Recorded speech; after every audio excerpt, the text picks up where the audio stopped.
세월이 흐르고 나이가 더 먹어갈수록 제 마음에 생각이 있습니다. 바뀌는 생각이에요. 젊었을 때는 그렇게 생각하지 못했는데 이제 인생의 후반기에 들어와서 뒤돌아보아 생각하니 바뀌는 생각이 있어요. 그게 뭐냐면 제 생에 일어난 모든 선하고 기쁜 일들은 내가 한 것이 아니요 하나님께서 하셨구나, 하나님께서 이루셨구나 하는 그와 같은 생각이 점점 더 깊어져 가는 것입니다. 여러분, 젊은 자들의 특징이 있어요. 아직 육신은 튼튼하고 머리는 명석하고 마음에는 겁이 없으니 내가 그저 열심히 노력하고 수고하면 안 될 일이 없다, 그런 마음을 갖지요. 또 그와 같은 모습이 젊은이들의 특징이다 인정합니다. 더욱이 이 중년과 노년층에 이른 사람들은 가질 수 없는 그런 기백과 용기다 부러워까기 하지요. 그런데 이제 저도 꺾인 나이가 되고 인생의 이 후반전에 이르고 보니 뒤돌아보아 비로소 깨닫게 되는 것입니다. 그것은 내가 아니었습니다. 내 능력이 아니었습니다. 내 한량한 지식과 얄팍한 경험, 그것으로 이루어질 일이 아니었습니다. 순간마다 때마다 하나님께서 도우시지 아니하셨더라면, 그 베풀어 주신 은혜가 아니었다면 그런 선한 일이 이루어질 수가 없었을 것이며 여기에까지 이렇게 올 수도 없었을 것입니다. 그런 마음을 갖게 돼요. 그래서 하나님의 은혜가 더욱더 감사하고 더욱더 귀히 여겨집니다. 여러분, 오늘 모세가 그것을 알아요. 너무나 잘 알지요. 그의 인생이 살아온 날들이 이제 120년입니다. 그야말로 산전, 수전, 공중전 다 겪었어요. 죽을 운명으로 갈대 상자에 담겨 나일강에 떠내려 갈 때에 공주의 눈에 띄어 건짐을 받고 그 당시 최강의 나라인 애굽, 그 나라의 왕자의 모습으로 40년을 살았어요. 그것이 하나님의 섭리라 말하지 않을 수가 없습니다.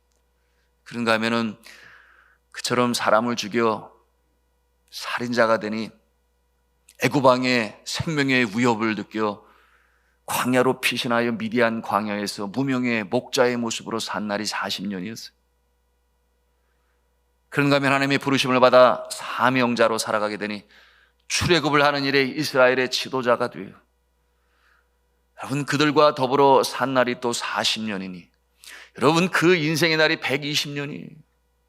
그러니 그가 인생이 무엇이며 어떻게 살아가야 하며 어디서 출발하여 어떠한 모습으로 살고 어떠한 모습으로 인생을 마감하는 것까지도 이제는 다 알게 되었으니 지나온 날들 속에 하나님의 은혜였구나, 하나님이 함께 하신 인생이 여정이었구나, 그것을 절절히 가슴에 느끼는 것이지. 그런데 그가 이제 이끌고 나온, 이제는 머지않아 가나안 땅으로 들어갈 이스라엘 백성들은 젊어요. 아직 인생에 깊이가 없어요. 여러분 아시지 않아요? 가데스 바네아에서 이제는 약속의 땅으로 들어가야 되는데 그곳에 미리 보낸 정탐꾼이 돌아와서 보고를 하는데 우리는 그들을 이길 수가 없습니다. 12명 중에 10명이 부정적인 보고를 하게 되니 그 말을 그대로 믿음에서 떨어지게 되니 그 마음에 두려움이 일고 울며 불며 통곡을 하며 우리가 애굽에 있었으면 더 나았을 것을. 여러분, 그 모습을 하나님이 보시고 노여워하셨죠. 그래서 이 약속의 땅 가나안 땅으로 들어가는 것을 허락지 아니하였으니 이 가데스 바네아 이후로 40년 동안 살아가는 동안에 그들은 다 죽었어요. 그래서 그 다음 세대가 이제 요단강을 건너 약속의 땅 가나안 땅으로 들어갑니다. 남은 자는 여호수아와 갈렙밖에 없었어요. 그는 인생에 연륜이 없습니다. 경험이 없습니다. 그리고 이제 오늘의 예언처럼 너희들이 요단강을 건너 약속의 땅으로 들어갈 때에 승전할 것이다. 물리칠 수 있을 것이다. 그렇게 승리를 경험하게 되면 이 이스라엘 백성들의 마음에 어떤 마음이 생길까요? 교만함이죠. 우리가 이루었어. 내가 이루었다. 우리가 한 것이야. 이와 같은 마음을 가지게 될 것이 너무나 뻔하니 그것을 바라보는 모세의 마음이 너무나 안타까운 거예요. 그래서 오늘 주시는 말씀이 그런 내용이에요. 교만하지 말아라. 겸손해라. 지금까지 인도에 오신 분이 하나님이요, 홍해를 건너가게 하신 분이 하나님이시요, 하늘에 만나가 내리고 메추라기로 먹여주신 분이 하나님이시고 승리를 주신 분이 하나님이시니 절대로 잊으면 아니 된다. 약속의 땅, 그 풍요로운 땅, 젖과 꿀이 흐르는 땅에서 이제는 농사를 하고 과일을 먹고 풍요로운 삶을 살게 될 것인데 그와 같은 교만함이 하나님의 은혜를 잊어버리는 그 모습으로 살다가는 결국 멸망하게 될 것이니 그러면 아니 된다. 그러한 내용으로 교훈을 주고 있는 것입니다. 여러분, 그 교만에 대해서 성경은 목이 곧은 자로 그렇게 표현을 합니다. 오늘 말씀에 근거하는 것이지요. 9장 6절 말씀, 9장 6절 말씀을 같이 읽겠습니다. 시작. 그러므로 내가 알 것은 내 하나님 여호와께서 내게 이 아름다운 땅을 기업으로 주신 것이 내 공의로 말미암음이 아니니라. 너는 목이 곧은 백성이니라. 그 모든 놀라운 일들을 하나님이 하신 것인데 내가 하였다 이렇게 믿어 교만할까 봐 모세가 염려스러운 마음으로 이렇게 강조하여 가르치는 것이지. 절대 교만하지 말아라. 함께 5절 말씀을 또 보시도록 하겠습니다. 시작. 내가 가서 그 땅을 차지함은 내 공의로 말미암음도 아니며 내 마음이 정직함으로 말미암음도 아니요 이 민족들이 악함으로 말미암아 내 하나님 여호와께서 그들을 내 앞에서 쫓아내심이라. 여호와께서 이같이 하심은 내 조상 아브라함과 이삭과 야곱에게 하신 맹세를 이루려 하심이니라. 아멘. 말씀을 통해서도 우리가 알아야 합니다. 우리가 확실히 알아야 할 것은 성경에도 말씀하고 있지 않아요?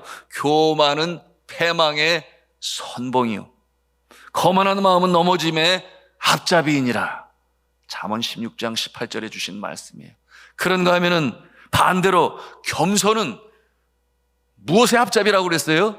존귀의 앞잡이니라. 교만은 패망의 선봉장, 또한 이 겸손은 존귀의 앞잡이니라. 잠언 18장 12절에 말씀했습니다. 또한 말씀합니다. 하나님은 교만한 자를 대적하시되 겸손한 자들에게는 은혜를 베푸시느니라. 베드로전서 5장 5절에 하시는 말씀이니 여러분, 이 말씀은 예수님의 수제자 베드로가 고백한 말씀인데요. 여러분, 어떠한 연유가 있었겠습니까? 저가 제자 베드로로 있을 때, 사도 베드로가 되기 전에 제자 베드로가 있었을 때에 이 예수 그리스도를 사랑하는 마음이 남달랐지요. 그런데 그의 동료들을 그가 좀 이렇게 봤나 봐요.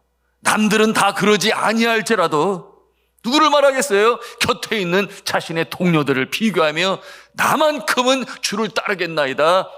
어디까지? 죽을 때까지 주를 따르겠나이다. 호언장담을 하고 교만의 족쇄에 걸려서 예수 그리스도께서 대제사장의 뜰에서 심판을 받을 때에 새벽 닭이 울 때에 그가 깨닫게 되지요. 무엇을 깨달아요? 내가 얼마나 자만했던가. 왜 그랬습니까? 나는 그를 알지 못하오. 나는 그를 알지 못하오. 3번이나 예수 그리스도를 부인한 베드로, 새벽 닭이 울 때에 비로소 깨달음이 와요. 그러니 밖에 나가서 저가 심히 통곡하니라. 자신이 미워서 그렇게 통곡을 했던 베드로. 여러분, 그가 갈릴리 바다에서 다시금 예수 그리스도를 만나고 용서함을 받고 재사명을 받고 그리고 오순절 성령 강림 성령으로 충만하게 되니 놀라운 역사를 감당하는 제자 베드로가 아니라 사도 베드로가 된 이후에 그가 그렇게 고백을 하는 것입니다. 신앙의 고백이 되지 않겠습니까? 뭐라고 그랬어요? 하나님은 교만한 자를 대적하시되 겸손한 자들에게는 은혜를 베푸시는 일. 사랑하는 성도 여러분, 교만하지 마시기 바랍니다. 겸손하여 은혜를 받으시기를 바랍니다. 교만하면 오던 복도 달아나요. 그러나 겸손하면 하나님의 은혜와 하나님의 사랑과 하나님의 긍휼이 우리 가운데 임합니다. 우리의 부족함을 감싸주시는 은혜가 임하지요. 오늘 성경 본문 말씀을 통해서 우리가 한 가지 더 영적 교훈을 받기를 원하는데요, 그것은 많은 기도, 이 진실한 기도는 하나님의 은혜를 받는 통로가 된다고 하는 것입니다. 이 영적 교훈은 오늘 이 말씀을 통해서 우리에게 주시니 이 새벽에 우리의 가슴에 담기를 원하는데요, 보십시오. 이 광야를 거쳐 약속의 땅으로 올 때에 목이 곧은 백성, 불평, 불만이 많았던 백성, 그러므로 이 불순종하던 이스라엘 백성, 심지어 우상을 섬겨 하나님의 노여움, 진노함이 임하고 그러므로 멸망받아 마땅할 그와 같은 존재였어요. 그런데 그와 같은 모습을 바라보면서 마음 아파하는 자가 있었으니 아버지의 마음을 품고 있는 자 모세가 그런 모습을 보면서 너무나 마음이 아픈 거예요. 안타까웠습니다. 그러므로 하나님 앞에 나아가 저들을 대신하여 기도하는 인물 모세예요. 중보기도자의 모습 아니겠습니까? 그들을 대신하여 하나님 용서해 주세요. 한 번만 기회를 주세요. 하나님 살려주세요. 간절히 주님 앞에 기도하니 아버지의 마음을 품은, 그래서 영적 지도자 리더인 모세 아니겠습니까? 여러분 7절 8절 말씀을 같이 읽겠습니다. 7절 8절 시작. 너는 광야에서 내 하나님 여호와를 경노하게 하던 일을 잊지 말고 기억하라. 내가 애굽 땅에서 나오던 날부터 이곳에 이르기까지 늘 여호와를 거역하였으되 호렙산에서 너희가 여호와를 경노하게 하였으므로 여호와께서 진노하사 너희를 멸하러 하셨느니라. 26절과 27절 말씀 읽습니다. 시작. 여호와께 간구하여 이르되 주 여호와여, 주께서 큰 위엄으로 속량하시고 강한 손으로 애굽에서 인도하여 내신 주의 백성 곧 주의 기업을 멸하지 마옵소서. 주의 종 아브라함과 이삭과 야곱을 생각하사 이 백성의 완악함과 악과 죄를 보지 마옵소서. 이 모세가 자기 백성의 이 죄악을 끌어안고 마치 자신이 죄인된 그와 같은 마음을 가지고 용서하여 주옵소서. 주님 앞에 강청하며 기도하지. 하나님 앞에 나아갑니다. 신의 산으로 올라가지요. 그리고 그곳에서 금식하며 기도합니다. 하나님 아버지, 이 악한 백성들을 용서하여 주옵소서. 눈물로 주님 앞에 간절히 간구. 그럴 때 하나님께서 진노 대신, 심판 대신 은혜를 베푸시지, 긍휼히 여기시지. 이 모습이 바로 중보 기도의 모습인 것입니다. 주가 가장 기뻐하시는 기도라고 저 여러분 말씀을 드렸지요. 왜냐하면 아버지의 마음을 품고 나라고 하는 울타리를 넘어서서, 그렇잖아요, 기도를 하는 것입니다. 이 모습이 바로 하나님의 아버지의 마음을 품은 모세의 기도인 것이죠. 이 새벽에 우리 여러 성도님들께서 기도하십니다. 믿음에서 떨어져 나간 자녀를 위해서 기도하고, 그런가 하면은 이 못난 남편을 위해서 기도하는, 피멍든 가슴으로 기도하는 아내의 기도가 있어요. 어머니의 기도, 아내의 기도. 육신의 질병으로 고통받는 교우와 동료들을 위해 기도하는 이 장로님과 권사님과 집사님과 구역장님의 기도가 있습니다. 중보 기도예요. 여러분이 간절히 기도할 때에 자녀가 살아나고 남편이 돌아오고 교우들과 동료들이 살아나게 될 것입니다. 그와 같은 믿음이 없으면 기도하지도 않겠지. 여러분, 그들이 뭐가 잘나서가 아니라 여러분의 간절한 기도, 중보 기도로 말미암아 그들이 살아나고 그들이 치유함을 받고 그들의 영혼의 소생함을 입게 됩니다. 이것이 중보 기도의 능력인 것이. 모세가 그러했죠. 에레미야가 그러했습니다. 그런다면 다니엘이 그러했고 에스더가 그렇게 기도했어요. 자신이 잘못돼서가 아니라 나라와 민족을 가슴에 끌어안고 어려운 상황 가운데 나하고는 상관이 없음에도 나는 궁궐의 왕녀가 돼 있지만, 그러나 이제 죽어갈 자신의 민족을 가슴에 끌어안고 금식하며 기도하는 에스더가 있었기 때문에, 이것이 바로 우리가 본받아야 할 믿음의 선조들의 모습이니 예수 그리스도께서 그러시지 아니하셨나요? 죄 없으신 분이 우리의 죄 때문에, 또한 주의 몸이 될 교회를 위하여 공동체를 위한 기도를 하시고, 그리고 마침내 십자가에 달리셔서 우리의 죄를 다 용서하시기 위하여 물과 피를 다 쏟으신 예수 그리스도, 그 모습을 통하여 아버지의 마음을 품은 자의 모습이 어떠한가 우리가 보게 되는 것입니다. 그렇게 하실 때에 하나님의 용서와 은혜가 죄인에게 부어졌으니, 여러분, 이와 같은 모습에 감사하고 감격하여 오늘도 우리가 그 길을 이어갑니다. 제가 담임 목사로서 제일 감사한 일이 있다면 뭐라고 그랬어요? 성도님들이 잘 되는 것을 볼 때에 제가 제일 기쁘고 감사해요. 이것이 목회자의 보람이구나 하는 것을 제가 고국에 와서 많이 느낍니다. 그러면 담임 목사가 제일 힘들어하고 마음이 어려울 때가 언제일까요? 마찬가지지요. 성도들이 어려움에 임하여 얼굴 색깔이 바뀌시는 분들이 있어요. 까맣게 변하시는 분도 계시고, 그런가 하면은 우울증에 빠져서 회복이 돼야 되는데 그날이 1년 반이나 걸리신 성도님들, 지금 얼마나 얼굴이 환해지신, 제가 볼 때마다 너무나 감사하고, 어려운 소식을 가지고 기도 제목을 가지고 저를 찾아요. 그럴 때마다 덜컥덜컥 제 마음도 참 힘든데 제일 먼저 드는 생각은 내가 더 잘해야 되는데, 주님 앞에 더 간절히 기도했어야 되는데, 내가 똑바로 가르쳤어야 됐는데, 그런 마음이 제 마음에 임하게 되니 제 마음이 너무 힘들어요. 눈물이 나요. 그것이 모세가 가진 마음이 아니었을까, 그런 생각을 갖기도 하고요. 여러분, 그들이 가지고 있는 그 제목들, 어려움들, 실직을 당했을 때, 사업이 기울 때, 자녀가 집을 나가서 연락도 없이 돌아오지 않는 날들이 한두 해가 아니었어요. 그래서 함께 눈물로 간구를 하고, 그런가 하면 자녀가 군에 가서 다쳐서 돌아온다고, 그와 같은 소식을 가지고 오지를 않나. 그런가 하면 뭔가 일이 잘못되어 재판을 받아야 할 그와 같은 상황에 계신 성도가 한두 명이 아니었어요. 성도가 아니라 성도의 자녀가 그랬고, 또 성도 자신도 그랬고, 암병에 걸린 것을 발견하고, 또는 뇌출혈과 뇌경색으로 다양한 육신의 질병을 가지고 심혈관 질환으로 인하여 당뇨와 고혈압으로 인하여 수술 날짜를 저에게 알려주고, 그럴 때마다 너무나 제 마음이 힘들어서, 그래, 이게 주의 종이 감당해야 될 사명이지. 그러고서는 무릎을 꿇고 주님 앞에 기도할 때 하나님께서 은혜를 베푸시니 다시금 하나님의 은혜가 임하고 회복이 임하는 그런 모습을 볼 때 감사가 되고 기쁨이 주였습니다.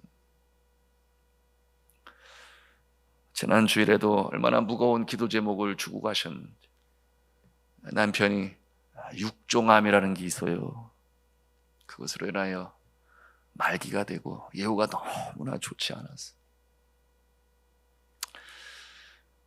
함께 울고 함께 기도하고 하나님께서 어떻게 이 상황을 이끌어 가실 것인지, 이와 같은 내용을 가지고 주님 앞에 기도하는데, 사랑하는 성도 여러분, 우리가 이곳에서 기도할 때 저곳에서 역사가 나타나는 줄로 믿으시기를 바랍니다. 그래서 남편이 돌아오고 자녀가 돌아오고 구역원들이 다시금 소망 중에 일어나고, 우리가 눈물로 여기에서 충보하며 기도할 때에 하나님의 은혜가 단비처럼 우리 가운데 임하시고 내리시는 것이니, 여러분, 기도하는 자에게는 절대 절망이 없으며 절대 소망 중에 있음을 믿으시기를 바랍니다. 우리가 이 새벽에도 기도하는 거예요. 그래서 모세가 그렇게 간절히 기도할 때 이스라엘 백성들을 용서하시는 하나님, 다시금 긍휼의 마음으로 일으켜 세우시는 하나님, 하늘 아버지가 되시니, 이 아버지의 마음을 가지고 오늘도 기도하심으로 하나님이 역사하시는 그 모습, 제 대신 화관을 지워주시고 슬픔 대신 기쁨을 주시는 하나님의 역사가 그 그들에게뿐만 아니라 우리에게도, 여러분에게뿐만 아니라 이 주의 종의 마음에도 있으므로 이 광야와 같은 인생을 다시금 일어나 전진해 나가시는 저 여러분 다 되시기를 저는 주님의 이름으로 축원합니다.